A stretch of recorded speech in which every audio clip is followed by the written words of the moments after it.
Hello everyone, it's the Canadian Wi-Fi. I have a heck of an NU match for you today because it's kind of my thing, what I do, and this team is kind of my thing and what I do. And anyway, let's get to the battle. We have an interesting team preview here. As you can see, he has a Braviary, and originally I'm like, oh god, this kind of looks like the team where bulkup Braviary could really work. Is he going to be the first guy I've ever seen to run bulkup Braviary, or am I going to have to give him a little bit of a lecture on why it's better than Scarf Braviary? We'll see how that turns out. Otherwise, he has the same Alomomola I have. He has an Audino, which means like toxic and spore and stuff, and general status won't do much, and it's going to be a pain in the butt to kill because it has regenerator and probably screens and definitely heal bell and just in general. The Amoonga or the Electros, if it's Scarf, it could be an issue. If it's Specs, it could be a real problem. Once Amoongus dies, and if it's bulk up, it's not really too big of an issue. Braviary, I've already mentioned. Scarf is not a problem. Like Scarf Braviary is just stupid. The skunk tank thing that can be a pain in the butt. I'm gonna have to predict around it taunting, coming in and taunting. That can be a bit of a pain, and then sucker punch and stuff. And the Torkoal, I don't know if it's gonna be shell smash or whether it is just gonna be a simple rapid spin stealth rock yawn set. So basically, that's the thing. You've already seen this team. You've seen me go through it before. I normally lead with Specs Glaceon, but for some reason, in this battle, I lead off with Sawk, I believe. So let's get into the battle. Okay, so getting into the match, I actually led off with Braviary in this battle because I was figuring, like, looking at his team, it looked very Braviary sweepable. So I was just figuring, yeah, maybe I can just sweep right off the bat. But instead, he leads off with his Electro. So obviously, I'm going to have to go to my Amoongus because big mushrooms can take electric attacks easily, obviously. That's how it works. I guess they're grounded mushrooms, things happen and stuff. But he volt switches, and that damage looks Specs. I doubt Scarf Electros would be able to do that much because it's bulky, but it doesn't have very good attack per se. So I'm guessing Specs. As he goes out into his Braviary, I take a huge risk here, switching out to Miltank, predicting him to be the Scarf one, because I haven't ever seen another sub bulk up one. Because if he was sub bulk up, I can't do anything to sub bulk up Braviary with Miltank. Miltanks just can't even touch it. So luckily, he goes for U-turn. I mean, U-turn on Braviary is just the dumbest thing. Just the sound of it. Anyway, I go for Stealth Rock. Not caring if he Shell Smash, but he isn't. He goes for his own rocks, and that pretty much confirms it. But I'm gonna go for a return here to get damage off, just in case he does want to smash. Because Stealth Rock and Shell Smash can still be a thing. Luckily, he does 3%, and then 3% to me and 12% to himself. So overall, he took 30% that turn. Because Rocky Helmet is an awesome thing. Anyway, he's going to yawn this turn. And I'm going to speed up the battle just a touch, because it's a little bit slow. But he's going to yawn this turn. And I figured I could go to Amoongus, take another yawn, and then just sub before... Like, I could go to Amoongus, take whatever he was going to go for, and then yawn, or then sub before he can yawn again, so it would fail. But I figured he's probably going to yawn shuffle, so he's going to go for yawn again. So I stayed in, just set up my Stealth Rocks again, as in comes the Electros. At this point, I was just kind of like, I'll just sit in here until I wake up, whatever, we'll see what he does. He goes out into Torkoal, because he really does not want these Stealth Rocks, and I don't really know why. Because his team isn't too Stealth Rock weak, to be honest. The only thing weak to it is his Braviary, which should die anyway, because Scarf Braviary just generally dies. And his own Rapid Spinner, which he switched into. So, it's beyond me why he wanted them gone so bad. But he switches into his Torkoal, and now switches out to his Braviary. No, he switches out to his Electros again because he wanted to go for the Volt Switch. But I am able to wake up in time, go for the Milk Drink just as he Volt Switches out, which forces him to go out into his Braviary and kill me off with a Brave Bird. He takes some recoil, and then he takes some Rocky Helmet, and that's nice. I don't get my rocks up, which is kind of a pain in the butt later, you'll see, but I can live through it. I make a huge risky play here, going for the Scarf Toxic, as he says, like, he was very close to staying in, but what counters Sawk generally and NU perfectly? Alomomola. So it hates being Toxic. I went for the Toxic, or I have Toxic on my set, and I go for the Toxic, predicting him to go to Alomomola to take the close combat, and he takes the Toxic instead. Predicting him now to go right out to Audino to go for the Heal Bell. I go to Amoongus so I can spore it before it can get anything off, basically making it useless. But he goes out into Skunk Tank, Not really sure what he was predicting, but on this turn I'm just going to go straight up to Glaceon because I know I could do an absolute butt ton, and then we're just going to go for the taunt on this turn, so it's kind of a free switch. He goes for the poison jab, gets the poison, which basically means he's going to be able to kill me off at the start of the next turn because Ice Beam does 90%, and it's just not going to be enough.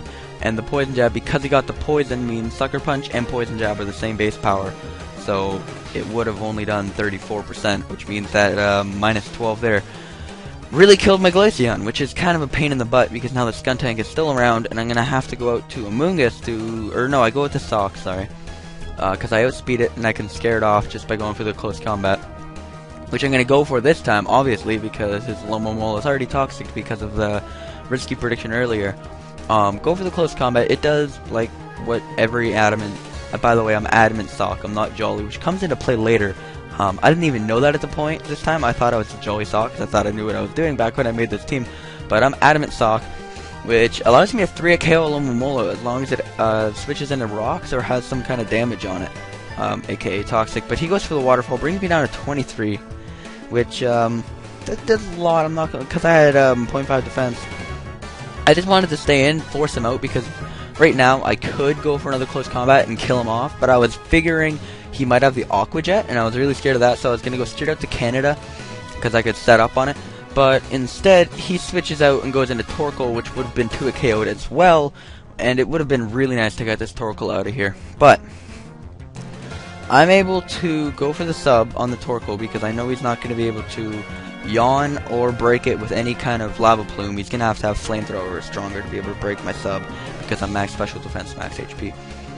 A little bit of speed. I think I'm like 204 special defense, but he goes right into Electros as I bulk up, and knowing that I will not be able to 2 KO this Electros, because Electros is generally really bulky, I'm just going to roost up to full as he breaks my sub, and then switch out to Amoonguss. So basically Braviary came in for nothing, tested the waters, and guess what? Instead of, unlike Hidscarf Braviary, which leaves at like 40, or leaves at like 60%, I leave back up at 100. It's just kind of like a test the water switch, you know? Anyway, speaking of test the water switch, he only does 22%, and to test the waters on the switch, I go for the sub. Sub Moongus should be like what every single Sub Moongus is in this, or what every single Amoonguss is in the future. It forces so many switches with Spore, so you can sub and then see if what comes in, see if you want to spore it or not. If not, like this, I didn't want to spore the Torkoal. I can just kill it off with Sludge Bomb. And yeah, it's also the definition of a free sub, because I have a generator. Anyway, he brings in Audino, and that's perfect, because that's the thing I really wanted to spore. Now it will not be able to do any heal belling action and shenanigans and stuff, but I can go for the sub again. Here's a really obvious taunt.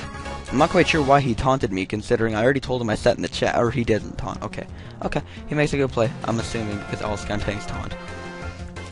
Does he taunt here? He taunts somewhere. I'm pretty sure he taunted. Yeah, he taunts here, which I'm not really... I guess he didn't want me to get up another sub, but I don't know why I would when he could just break it. Anyway, I'm going to keep Sludge Bombing. It's a 3-hit KO. Giga Drain will be a 5-hit KO from that HP, which is insane to think about. Holy crap, this thing is bulky, actually. With no investment. Skuntank is, that is. But he does 40% to me with Poison Jab, and in comes Electros. I thought I saw 40% earlier with T-Bolt, so I thought I was about to die, but it only does 22, which means I really should have Giga Drained here, because after lefties, I probably, or Black Sledge, I probably could have lived another one. It would have been on min-max.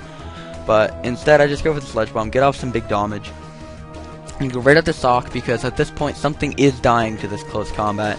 That's basically how it goes. I go for the close combat, in comes the Alomomola, and I do a lot, basically. It should be an easy KO from here, but I'm predicting him to just protect here, and on the free switch of protect, like, predicting him to protect, I was just going to go straight for the switch to Alomomola to be able to wish my Sawk back up to full HP, but that's not going to be able to happen here. As he goes out to Audino, which basically means he would have been foddering his Audino there, which, yeah, it would have been good or bad. Anyway, I go for the Toxic here because nothing else on my team really wants to take that T-Bolt. Sawk is too important, and I'd much rather have this Electros Toxic, because once it's Toxic, I could theoretically stall it out with Braviary if I needed to. Anyway, here he switches right out to Alomomola because he's technically gaining 2% more per regenerator switch that I've been doing close combat, but I get a crit, so it just straight up dies. It probably would have been able to stall out my Sawk, and in hindsight, I thought about that play for a while. In hindsight, it would have been better for me if that happened, because if that happened and I didn't kill the Alumamola and he kills off my Sawk, it would have allowed me a free switch into Braviary, and I would have been able to sub and roost and at least set up a little bit before his Scarf Braviary comes in, because his Braviary is, I'm gonna have to send my Braviary into his, and that's bad. I much would have rather had him send his into mine, which means I would have at least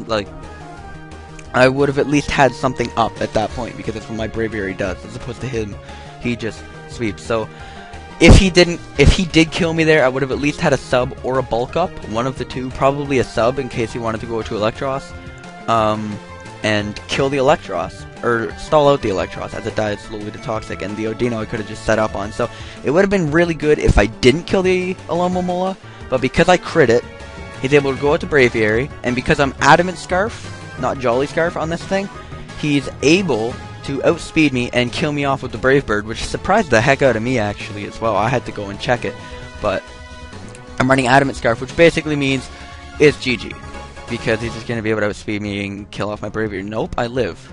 Okay, so I just go for the Roost. I mean, whatever, I'm not going to be able to Roost stall it at all, but we'll try, right? It's my only chance.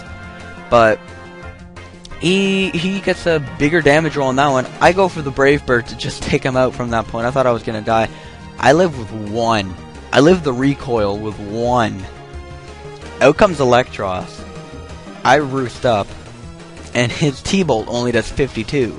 But I have leftovers, so technically I'm gaining back 56 every single turn.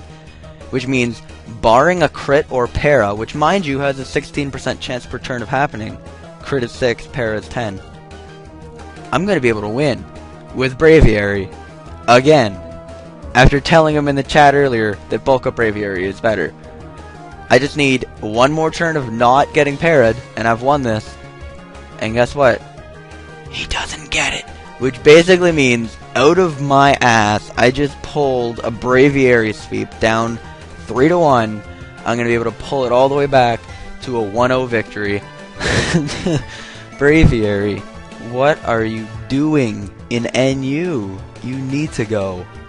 Like, I swear, if I ever had to vote on it, I'd vote for it to stay just because I like using it, but really, it really has to go. And luckily, people who are weird still use Cinccino more, because Braviary isn't even in the top 5, I don't think, anymore in NU, so it's not going to go up anytime soon, which is good for me, guys, because, like I said, if there's any Pokemon I want as my last one that I have to fall back on, it's Braviary. It just took out something that's faster that can kill it on its, like, this is max special defense, max HP. I took out a really fast, powerful physical threat, and I took out a really strong, special, super effective stab threat. And now I'm just setting up on a wall and killing it. 93%. Are you kidding me? Anyway, hope you guys enjoyed this battle. I think it was a heck of a game. It had to be narrated in 3 parts because I kept messing up. But I hope I gave you a high quality narration for this one. If you enjoyed it, feel free to leave a like rating, comment, and subscribe. And I will see you guys next time. Peace.